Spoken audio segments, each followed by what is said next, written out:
Hi guys. तो कैसे हो आप लोग? फाइनली आप लोगों का जो टाइम टेबल है आरजीपीवी ने रिलीज कर दिया है और ये आपकी डेट्स हैं। 31 जुलाई को आपका एमसी का पेपर है, 5 को आपका एडा का है, देन 10th को सॉफ्टवेयर का है और 14 को आपका सीओए का पेपर है और फिर 20 को ओएस का है।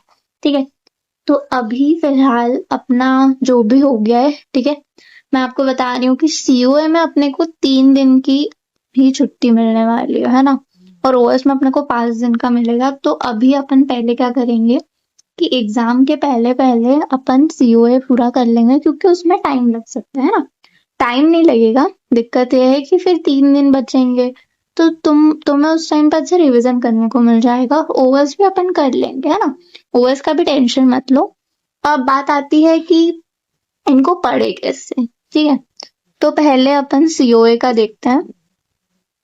तो सीओए में अगर आपको कितने सीजीपीए लाने हैं, 8+ अगर आपको लेकर आना है। और मैं बोल रही हूँ कि सीओए में अगर आपको ग्रेड्स A+ लाना है ना, ग्रेड भी लाना पड़ेगा ना A+, तब जाके तो तुम 8+ तक पहुंचोगे। ठीक है, तो आप फर्स्ट यूनिट पूरी पढ़ लो। मतलब देखो, फर्स्ट यूनिट बहुत बड़ी है, मैं मानती हूँ, बट यार अगर वो हो गई ना, तो अगर उस यूनिट के आपके, क्योंकि वो यूनिट बड़ी है, तो उसके 4 क्वेश्चंस आने की प्रोबेबिलिटी है कि हाँ, 4 क्वेश्चन इस यूनिट से आ सकते हैं, है ना। तो 4 अगर क्वेश्चन इस यूनिट से अगर गलती से आ गए तो कितने मार्क्स मिलेंगे? 21 मार्क्स का पेपर आपका सिर्फ एक यूनिट से हो जाएगा। ठीक है, तो इसीलिए ये यूनिट पूरी पढ़ो। और कंप्यूटर अर्थमेटिक, ये यूनिट भी 14 मार्क्स से तो आएगी आएगी।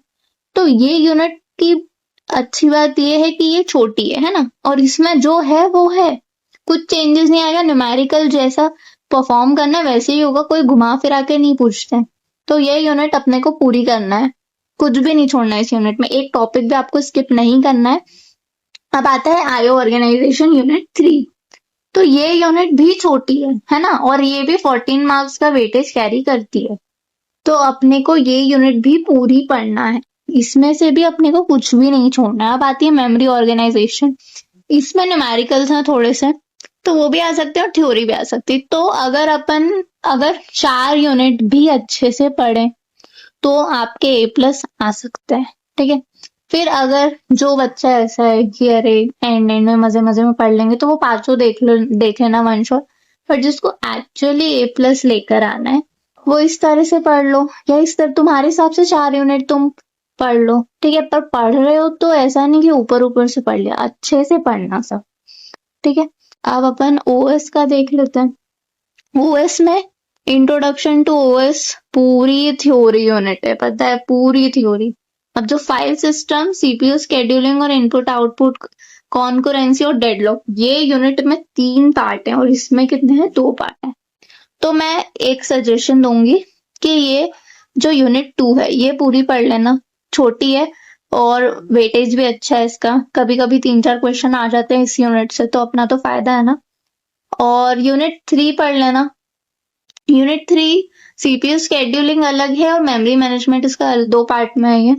तो ये एकदम अच्छे से पढ़ लेना। अब इनपुट आउटपुट कॉन्करेंसी और डेडलॉक्स, ये 3 पार्ट्स में डिवाइडेड है।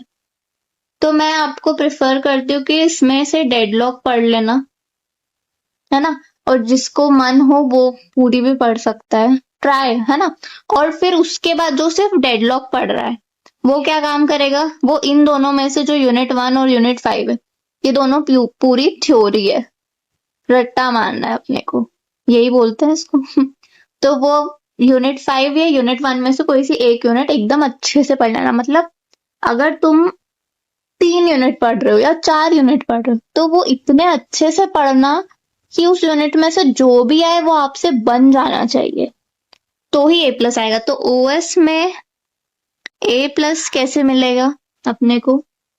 इस तरह से पढ़ोगे। अब जिसको है कि यार मैं ना एक यूनिट पूरी अच्छे से नहीं पढ़ सकता या नहीं पढ़ सकती, तो मैं एक काम करती हूँ कि सारी थोड़ी थोड़ी पढ़ लेती हूँ, तो वो भी कर सकते हो। बट फिर उसमें ऐसा होता है कि लक चल भी जाता है, नहीं भी चलता है ना।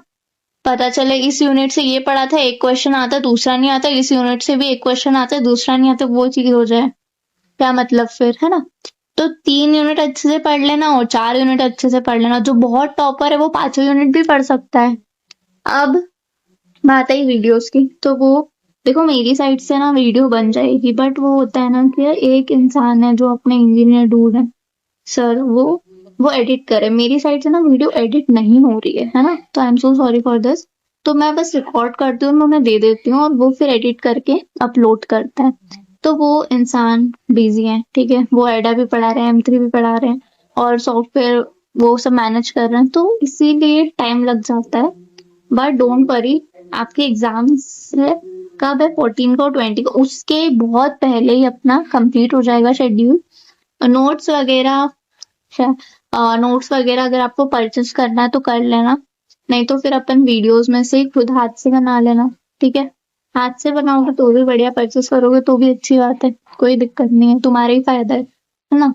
तो ये सब बढ़िया। अब प्लीज सीरियस हो जाओ, प्लीज प्लीज, है ना, पढ़ लो। अगली बार से फिर प्लेसमेंट आ जाएंगे, क्या मतलब फिर रेग्रेट होगा कि अरे CGP अच्छा नहीं था इसलिए कंपनी में एंटर करने नहीं दिया। तो बस इतना ही है, इतना ही पढ़ना है, कुछ जहां से अच्छा लग रहा है वहां से पढ़ लेना। और जब एग्जाम्स आएंगी तो मैं क्या करूंगी, वन शॉट्स तो आएंगे, ठीक है। अपन क्या करेंगे, जितने भी प्रीवियस ईयर क्वेश्चंस है ना, PYQs, papers, not questions, her paper upon solve करेंगे।